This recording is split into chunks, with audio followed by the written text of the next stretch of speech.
Safi is spokesman for the National Coalition for Syrian Revolutionary and Opposition Forces. He's with me now in the studio. Louis, of course, the question everybody asks outside of the region, possibly some in the region as well, is how do you decide who to spend the money on? Who's a vetted fighter and how do you vet fighters? How do you decide where to spend the money? Well, I mean, the fighting forces facing Al-Assad is divided into groups that have been part of the central command, and there are groups who are independent. So this money will be spent through the institution, the military institution that was put together by the opposition.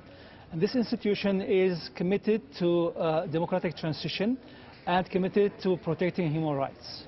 And how do you know the money will go to them and not then be shared or weapons bought and then fall into the wrong hands, should we say? Now, this all depends. This is a good question, because what we would like to see is that the Obama administration uses the opposition institutions, the military and the political.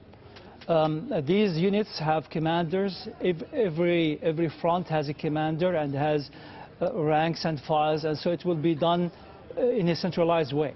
Is it important how the money is spent on the fighting? In other words, is it going to be spent fighting President Assad, or is it going to be spent fighting ISIL? Well, currently the opposition is fighting both the ISIL and the Assad, and we believe that one feeds on the other.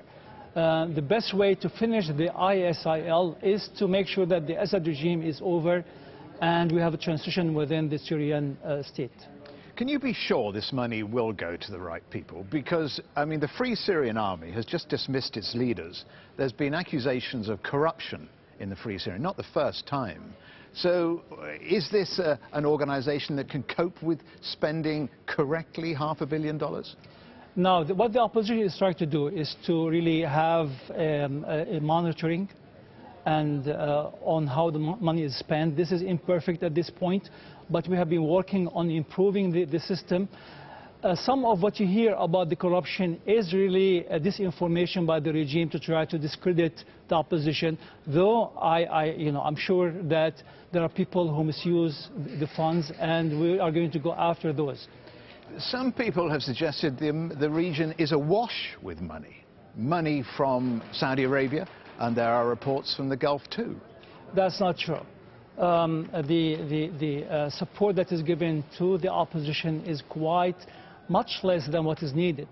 And that's why the regime has been, particularly in the last 8 months, the regime has recovered because of the lack of support.